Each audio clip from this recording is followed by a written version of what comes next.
Kwa hiyo ninaamini pasipo shaka yote ile vitamini C italeta mapinduzi makubwa, na kuwashauri watu watumie vitamini C ili waimarike vizuri zaidi katika safari ya maisha yao. Akishapata mstari wake mmoja, sasa ikienda inarudi, maana yake endelea kutumia ili ile hali iondoke, kwa sababu ule mstari si ugonjwa, ni memory tu kwa sayansi hiyo ya kina fulani. Kwa ule mstari ukishaondoka, na maana yake tatizo huna, afya yako imeimarika, unaweza kufanya shughuli zako zote, unaondokana na ile athari iliyokuwa kichwani, na ukabaki huru katika safari ya maisha yako, ukaendelea kulipigania taifa lako, au ukaendelea kupigania maisha yako, ukawa imara pasipokuwa na changamoto yoyote katika safari ya maisha yako. Kwa ninaamini kabisa kwa asilimia zaidi ya 200 kuwa kipindi hichi umaarufu wa T.R. Msigwa si kwa taswira yake.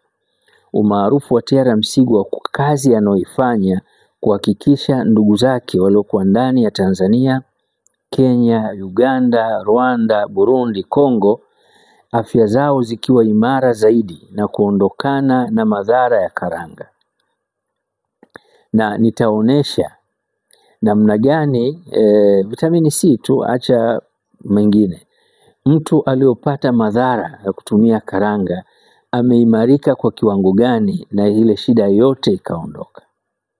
Nitaonesha baada ya wiki 2. Sasa hizi ndo karanga zinaotengenezwa na watu ambao wanaaminika duniani.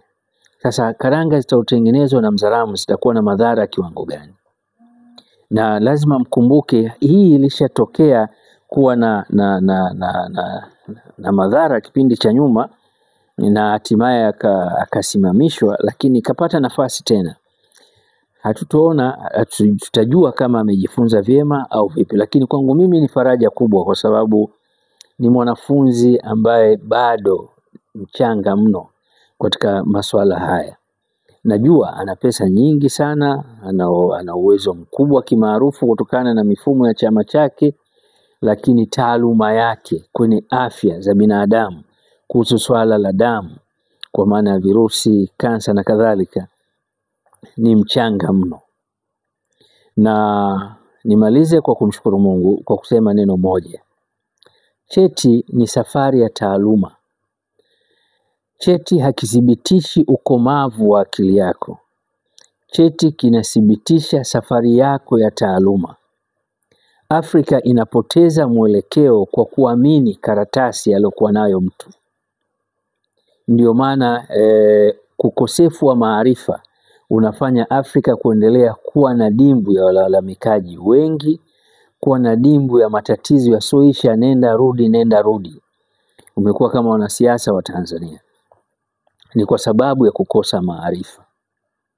Ni lazima tuwekeze kwenye maarifa na tuwape nafasi watu wenye maarifa. Kwa hiyo sasa hivi usilalamike unakula karanga. Tayari ufumbuzi wa kuachana na karanga upo, na hakuna mwingine zaidi ya T.R. Msigwa. Dawa ziko nyingi sana barani Afrika na nje ya bara la Afrika, lakini dawa bora ni ipi? Anaitengeneza nani? Kwa sifa zipi? Inawezekana umpende Msigwa kwa jinsi alivyo, lakini ufanisi wake ndio jawabu lako. Chukua hatua madhubuti. Nimeyasema haya kwa muda huu, siku hii, naamini naweza nikapata nafasi baadaye nikasema mengine pasipo shaka yote ile. Mungu ibariki Afrika. T.R. Msigwa.